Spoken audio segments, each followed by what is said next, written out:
back to Young Republicans Radio. Welcome back to Maloney and Ricker. I'm Matt Ricker. And I'm Bill Maloney, and we're going to be talking about Obamacare right now. Yes. So, Matt, what do you have to say? I think, the ultimate goal of Obamacare was to bring health insurance to those who couldn't get it, those who had pre-existing health conditions, those who were discriminated against, whether it was race, gender, whatever. I mean, the current law that we have now, that's currently being implemented, I don't think will work, because there's a lot of loopholes in it and simply not enough funding. In my opinion, I think it'll just drive up the nation's debt, and that's definitely something we don't need. Well, already we see that in 2015, Medicaid spending. Medicaid is for low-income families and people that qualify financially for health insurance through the government. It's going to cause an 11% spike in 2015. Yes. For state governments. And a lot of states are struggling. New York State's economy is struggling. So for New York State's spending on Medicaid to go up 11%, that's going to hurt a lot of people. And people don't have money to go afford this. And remember, government spending always equates to taxpayers' bills. It's not coming out of Andrew Cuomo's pocket. It's not coming out of Senator Schumer's pocket or Senator Gillibrand's pocket. It's coming out of Mr. Maloney's pocket. In my pocket. It's coming out of Mr. Ricker's pocket. It's coming out of Mr. So-and-so's pocket. Yep. That's who they're taking from. And as they need more money, the less you're going to have in your pocket. So, this bill, it really, really does have severe consequences. Severe consequences that I don't think that people really spoke about or thought about back in 2008 or back in 2012. And even Gruber said that the Cadillac tax was implemented in a way, it's literally a tax on people, was implemented in a way through the CBO, the Congressional Budget Office, so that it wouldn't look like a tax on the American people. And he said that the American people were stupid. He said that the lack of transparency in this process was very helpful, and it was critical to have the bill pass. And also, he said the stupidity of the American voter was also critical for this bill to pass. And that attitude that the Obama administration has shown and demonstrated towards the American people is just unacceptable. It's unacceptable. And he has been acting like an unconstitutional monarch through everything. He's been acting that way with Obamacare, with HUD's overreach here in New York State and Westchester and Nassau County, and also with the gun control laws, and also with the executive amnesty plan.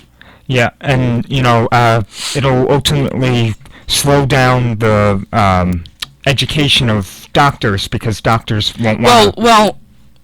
Well, quite frankly, I think that you're going to see a decrease in the level of healthcare here in America. You're going to see a lower quality of healthcare in America because less people are going to want to become doctors because, to be honest, doctors are going to start making less money, and people are going to say, oh, if I'm not making that much money as a doctor anymore, I might just decide to go into business. I might decide to go into law. I might decide some other trade where I can make money. Because there'll be too many new stiff guidelines. And so what you're going to do, is, what you're going to see is you're going to see less educated doctors that aren't as good as previous doctors were in previous years, and that's because medical schools are going to have to fill up, so they're going to take less competitive applicants just to keep their programs going, and people are going to start getting degrees, and you're going to have a doctor that, to be honest, they might not be all that sure what they're doing. Yeah, I know. Yeah, it's... And when you have an open heart surgery or whatever, you want a doctor that knows what they're doing. Oh, yeah. I mean, or, brain surgery or whatever. Yeah. You have to have someone who's been in the field many years. But there's no but there's going to be no incentive for for people to become doctors in the future. And also another thing is the premiums for Obamacare are going to go up 10% in 2015. So that right there is just an example of Obama promising one thing in 2008 and another thing in 2012, and strategically working with the ACA and CBO to make it seem like everything's going to be fine until after the midterm elections in 14. Yeah. So that it doesn't tarnish them winning elections. Mhm. So Obama has lied to the American people, and I think that Yeah. when American people do go to the voting booth in 2016, just like they did in 2014, they're going to go react to Obama. They're going to vote Republican across the board. That's what I believe. Matt, Yeah. would you like to say anything? I totally understand what you're saying. I mean, I think in 2016 they're gonna there'll be like we saw a couple weeks ago on election day for the midterm elections.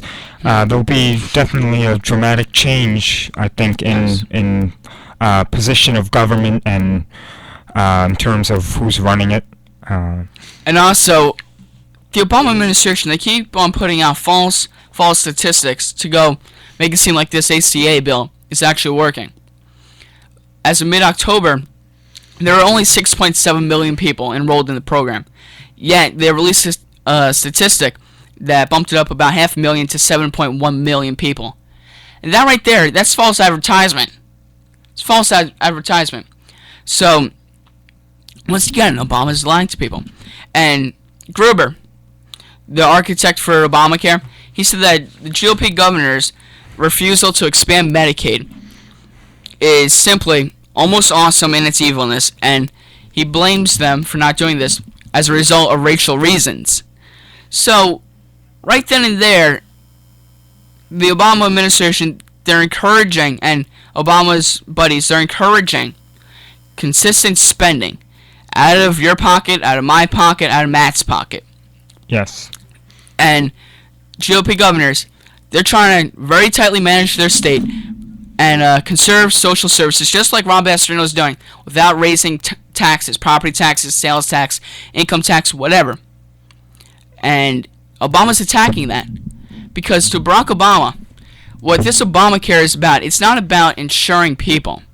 What this Obamacare plan is about is it's about taking wealth from one person at the top that works for what they want, and then giving it to someone at the bottom that does not work.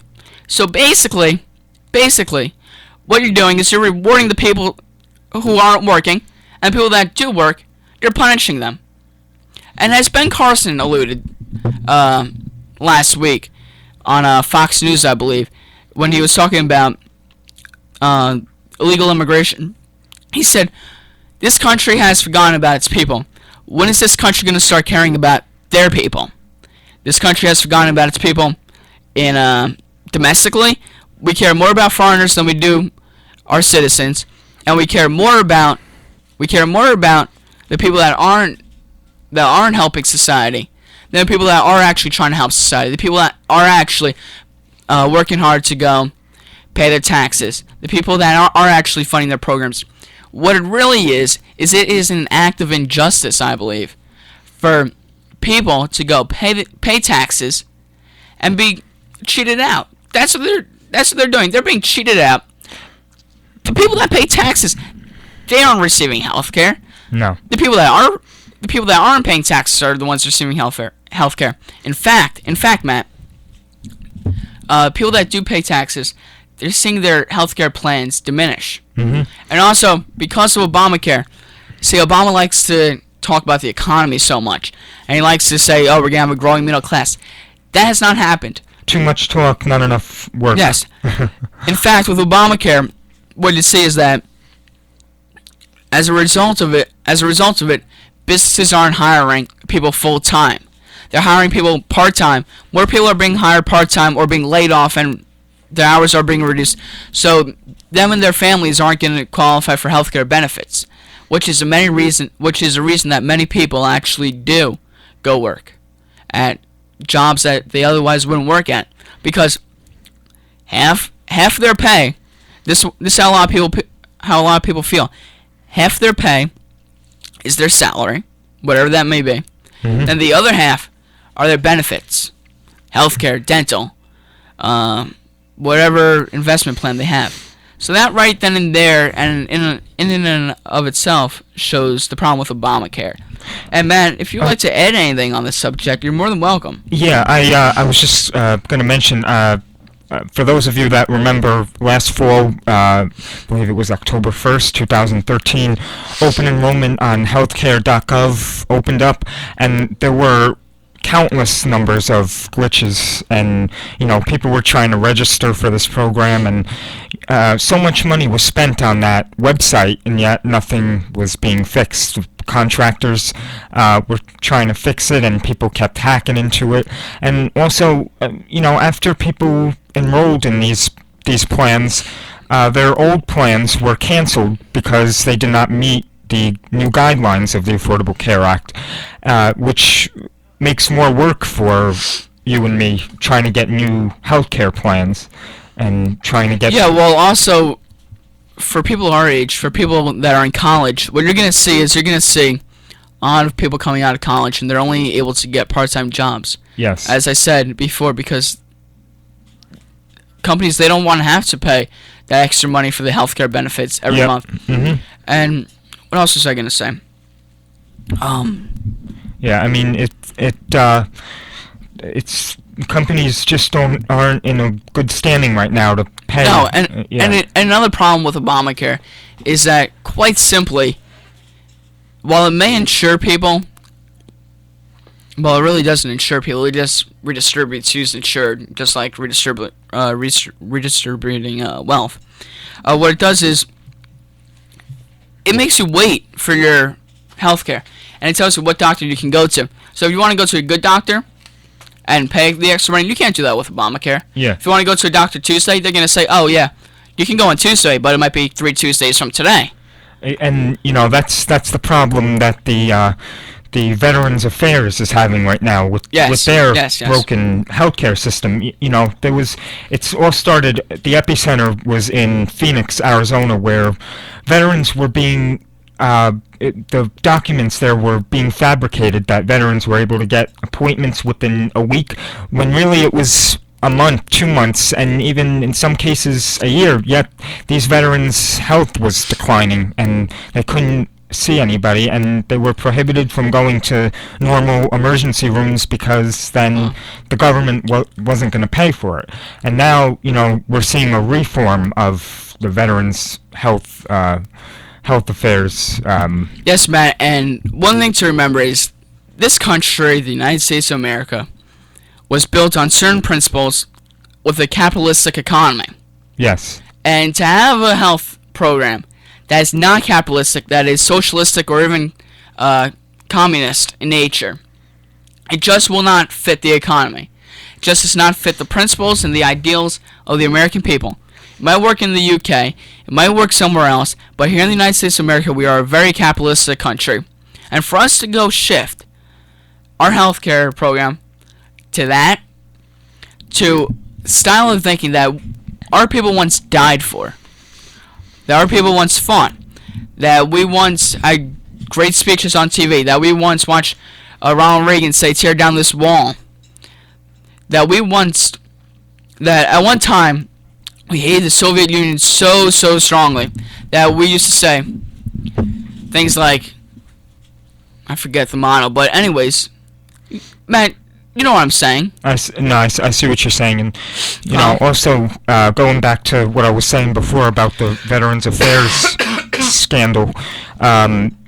These veterans gave their lives. They wrote blank checks for the United States of America and served overseas and in other countries, and they deserve nothing but the best. And I think it's just terrible that they had to wait so long for health care. What we have to do is we have to go back to having privatized medicine. Yeah. We have to allow people to have the liberties and opportunities to go choose what doctor they want, what style of medicine they want, and where they want to go and when they want to go.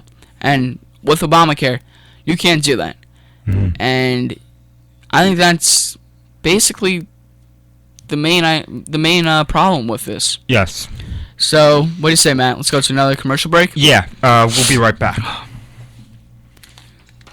WICR presents This Moment in History.